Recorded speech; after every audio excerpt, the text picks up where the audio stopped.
Who would you be if you grew up in a place without many prospects? Today's title features the unique perspective of a celebrated foreign policy expert who served as a key witness in the first impeachment trial of Donald Trump. But that's hardly the most interesting thing about her. Welcome to Audiobook Reviews in 5. This is Yana, also known as Jana. In today's episode, I'm reviewing There Is Nothing for You Here, Finding Opportunity in the 21st Century by Fiona Hill.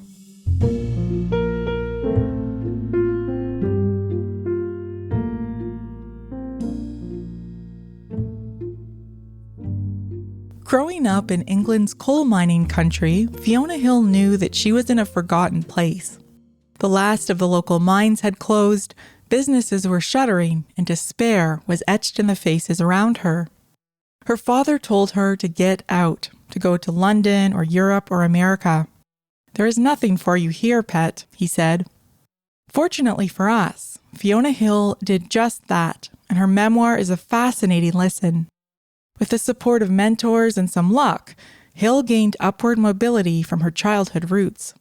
She studied Russian and history in Scotland at the University of St. Andrews, and eventually found her way to Moscow and Harvard, all preparing her to serve several presidential administrations in Russian and European policy. My least favorite part of Hill's account is her time with Trump. There are no surprises or new insights, although that's hardly Hill's fault.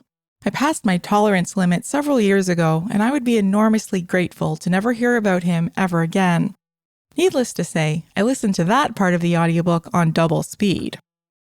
Hill's ability to refocus between micro and macroeconomics and social dynamics are what make this audiobook difficult to put down.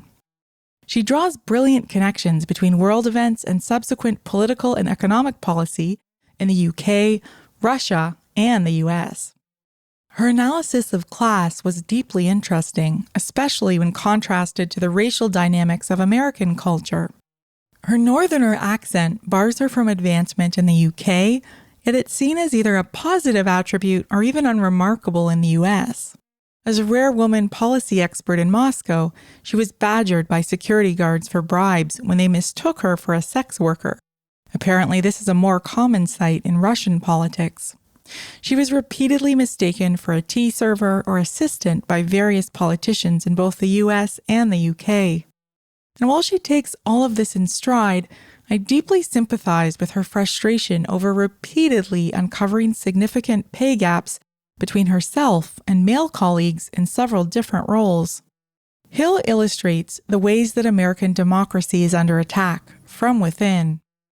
Democracy is not self-repairing, Hill says, and she recommends national programs, private sector investment, and philanthropic initiatives to strengthen school systems, bridge cultural divides, reduce racial barriers, and narrow the wage gap. There should be no such thing as the wrong place to live, she admonishes. I agree with her, but she's less clear on how to make all of that happen in the current hyper-polarized political arena. Still, this memoir stands out for resisting the ever-popular trope of the self-made success story. Hill compares her memoir to those of Hillbilly Elegy by J.D. Vance and Educated by Tara Westover. These were both bestsellers, but they better fit into American ideals about meritocracy and self-made rugged individualism. The pernicious idea that all one must do is to pull themselves up by their bootstraps is as ignorant as it is misguided. Just consider, for example, what Vance or Westover could have done had they the misfortune to come down with a serious illness before they graduated from university. As Hill says, Vance and Westover's success proves the rule.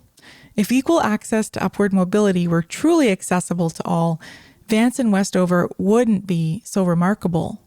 And what's more important is that Hill doesn't merely bask in her success, she carefully outlines the multitude of ways she was helped in leaving her impoverished coal mining town of Bishop Auckland. Finally, I should mention that Fiona Hill is a wonderful narrator, and her accent is a constant reminder of her unique vantage point. The ease with which she switched gears between personal, historical, economic, and political perspectives is unmatched. In spite of the grim focus at times, I deeply enjoyed listening to her story.